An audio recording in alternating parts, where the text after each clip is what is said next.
Bonjour à tous, aujourd'hui je voudrais vous partager ma propre expérience sur l'intégration de nos parts d'ombre. Ces parts de nous que l'on préfère souvent ignorer, cacher, mais qui détient un immense pouvoir de transformation, de guérison émotionnelle et physique. Bien souvent on essaye d'évoluer, on prend des résolutions pour changer, pour améliorer notre condition de vie, car celle-ci ne nous convient plus. On a de la bonne volonté, on fait des affirmations positives, on utilise les pensées positives, on se force à relativiser, à être toujours positive face aux épreuves de la vie. On met en place des actions, on obtient des résultats, on obtient nos désirs. Ça peut être des désirs matériels comme une voiture, la voiture que l'on a rêvée, un désir financier, une opportunité professionnelle ou encore une relation sentimentale, perdre du poids. On prend un certain élan dans nos actions, puis à un moment donné, on a l'impression qu'il y a une force qui nous freine dans cet élan. Le travail qu'on aimait, dans lequel on se sentait bien, ne nous convient plus, ou on se fait licencier. La relation sentimentale dans laquelle on est devient source de conflits, de violences. Des événements imprévus tels que des pertes de revenus, une amende, une facture qui tombe au mauvais moment, un appareil qui tombe en panne, des dépenses imprévues sur le véhicule. On s'y inscrit à la salle mais on perd la motivation, on a l'impression que le temps nous manque à chaque fois quand on a envie, quand on a la volonté. On s'est résolu à manger plus sainement puis l'élan s'est relâché.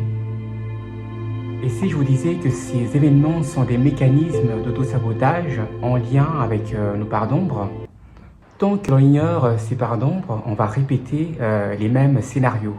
Restez avec moi, je vous dirai pourquoi il est nécessaire d'intégrer ces parts d'ombre pour retrouver son élan et comment intégrer ces parts d'ombre.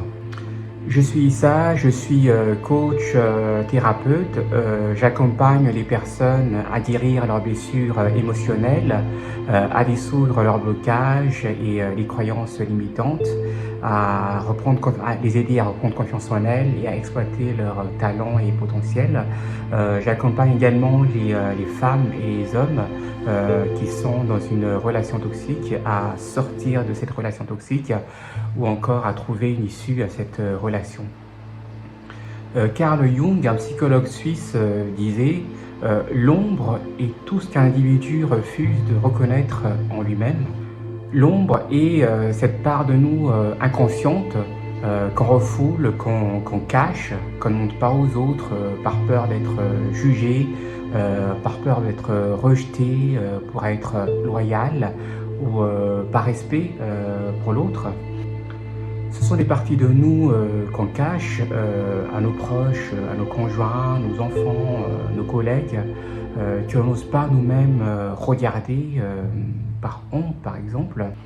L'ombre s'exprime souvent à travers les émotions et les sentiments.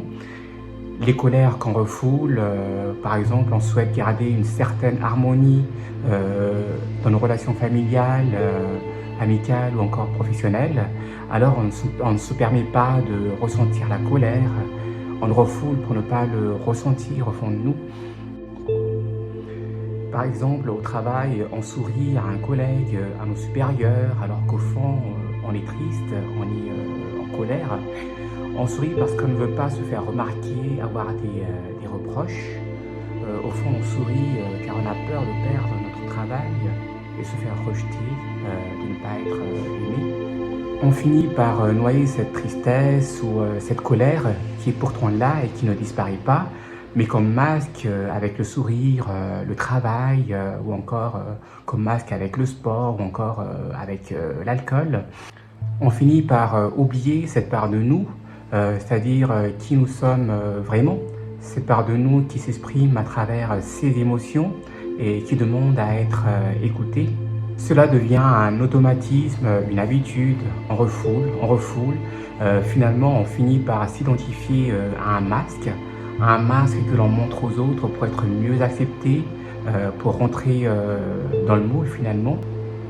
Regarder nos ombres demande du courage, car c'est aller regarder ses désirs, ses envies inavouables, par exemple ses envies d'infidélité dans un couple, par exemple. On est en couple, on est amoureux au fond de nous-mêmes, par exemple. On est amoureux de la personne avec qui on est. On a ce désir soudain d'infidélité qu'on refoule, qu'on juge, car on est amoureux de la personne. Regarder nos ombres demande du courage, car c'est aller regarder ses désirs, ses envies inavouables, par exemple, ses envies d'infidélité dans un... Cette envie refoulée cache quelque chose, il ne demande qu'à être regardé et reconnu consciemment pour qu'on soit entier. Ça ne veut pas dire qu'on va être infidèle avec la personne aimée, non. Cette envie refoulée a juste besoin d'être reconnue et acceptée sans jugement.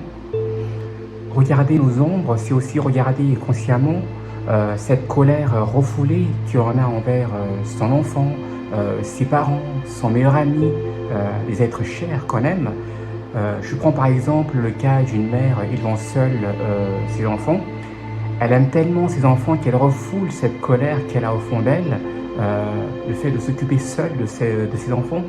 Elle sourit, elle se montre positive face aux enfants, mais au fond c'est amer. Elle n'ose pas regarder consciemment cette colère en face. Elle se dit non, j'aime mes enfants, donc je ne peux pas ressentir cette colère. Car si je ressens cette colère, je suis une mauvaise mère. Elle se juge inconsciemment, elle refoule ses sentiments. Pourtant, il suffit d'observer sans jugement, de permettre à cette émotion de colère, ce sentiment d'injustice, d'émerger pour se sentir entier et en paix.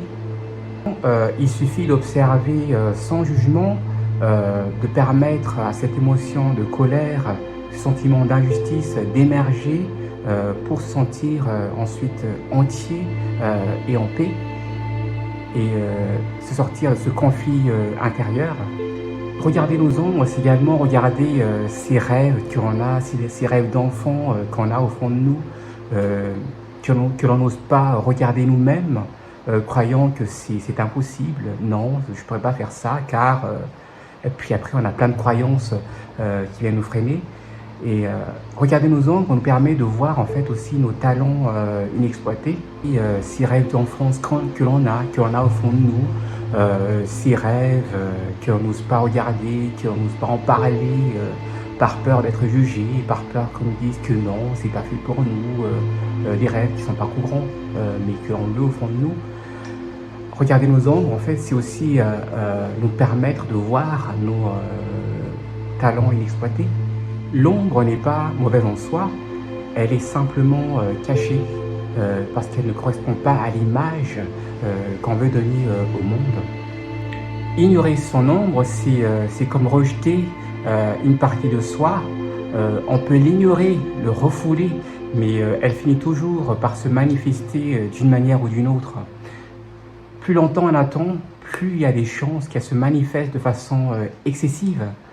Une colère excessive, une décision impulsive, un comportement inapproprié, une agression physique, verbale, un achat compulsif qui peuvent nous mener à des conséquences que l'on regrette par la suite. Perte d'emploi, burn-out, maladie, dépression, anxiété. On se comporte de manière compulsive, par exemple on se remet à manger compulsivement, à boire de manière compulsivement. L'ombre est toujours là, elle agit en arrière-plan, en coulisses. Pour ma part, l'ombre s'est exprimée à travers d'émotions intenses sans aucune raison extérieure apparente. Je travaillais en tant qu'ingénieur en mécanique, je travaillais dans de grandes sociétés et j'aimais mon travail. J'évoluais bien dans ma carrière, je m'efforçais à donner toujours le meilleur de moi-même, on était satisfait de mon travail. J'avais réussi à obtenir le salaire que je rêvais, puis à un moment donné, je commençais à ressentir des émotions très intenses que je n'ai jamais ressenties avant, sans pouvoir identifier la raison. Et je commençais à ressentir des émotions très intenses, sans pouvoir identifier la raison Je ressentais tout d'un coup d'intense tristesse ou encore une sorte d'angoisse qui surgit comme ça sans prévenir. À un moment donné, j'avais des idées vraiment très suicidaires. Je voulais partir car je souffrais intérieurement sans avoir une raison extérieure apparente en fait. L'impression comme si les forces intérieures venaient m'attaquer à l'intérieur de moi. L'ombre est là pour que l'on puisse regarder les croyances que l'ego ce masque met. Et la plupart, ces souffrances, ces croyances plutôt, nous font souffrir. Car ces croyances ne sont plus bénéfiques pour nous. C'est des croyances obsolètes pour nous et qui ne nous servent plus. Ça nous était utile avant, mais qui ne nous sert plus maintenant. J'ai passé mon enfance dans la pauvreté, dans une famille très pauvre, et gagner bien sa vie, ce n'était pas du tout dans la tête en fait, ce n'était pas courant, c'était même pas pensable. Et du coup, donc moi, j'avais cette croyance du fait que je ne méritais pas de bien gagner ma vie. J'essayais d'être toujours le meilleur de moi-même dans tous les domaines, que ce soit dans le domaine professionnel ou encore dans le domaine sentimental ou encore dans le sport. Donc j'essayais de gagner plus d'argent, j'essayais d'investir ou encore j'essayais d'améliorer mon physique, j'allais au sport. Et au fond, en fait, j'avais cette croyance que j'avais hérité depuis mon enfance, hein, peut-être aussi que mes parents l'ont hérité, c'est que je ne méritais pas de bien gagner ma vie. Donc j'avançais, mais j'avais toujours cette chaîne qui me retenait en fait, que je ne voyais pas.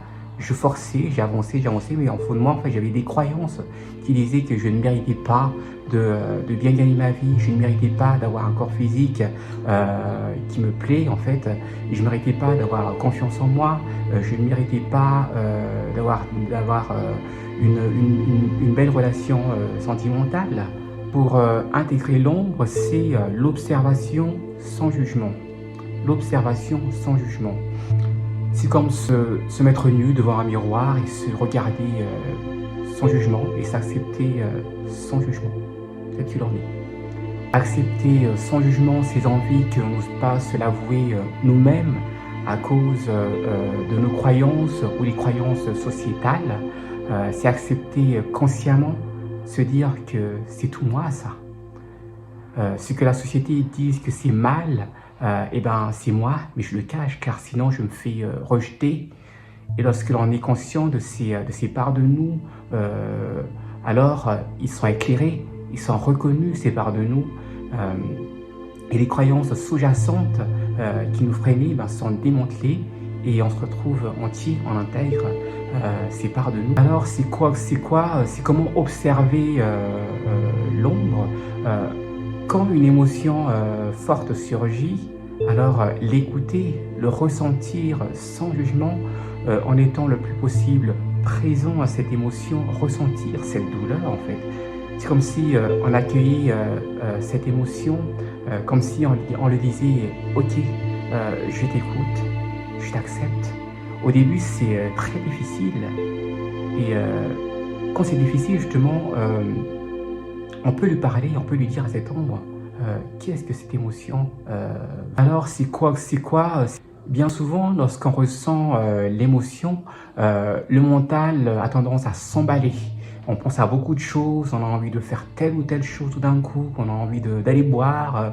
On a du mal à être présent à cette émotion qui est comme un messager en fait, comme une information qui vient nous dire qu'il y a quelque chose à guérir à tel endroit en nous.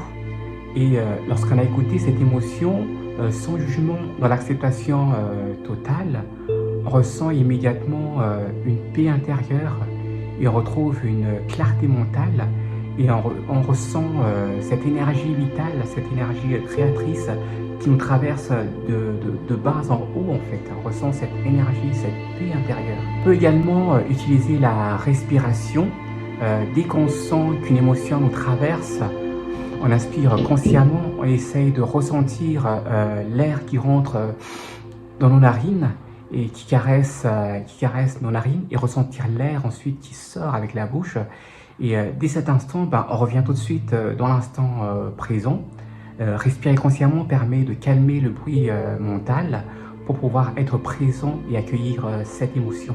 Et puis également, on peut utiliser le corps, on peut aussi écouter le corps, écouter les signaux corporels comme les tensions, les douleurs soudaines, les picotements. Cela nous aide également à revenir dans l'instant présent et à guérir ces parts de nous qui sont... On peut se faire aider lors d'une thérapie avec un coach pour aider à éclairer ces zones d'ombre et en prendre conscience, à mettre en lumière, à dissoudre les blocages, à identifier et dénouer ces croyances limitantes. Et si vous souhaitez être accompagné dans ce processus de guérison, n'hésitez pas à me laisser un message. Merci d'avoir regardé cette vidéo. Si le sujet vous a parlé, laissez un commentaire et dites-moi si vous êtes prêt à rencontrer votre ombre, à devenir entier et exploiter vos potentiels cachés. Abonnez-vous pour plus de contenu autour de la transformation intérieure. À très bientôt.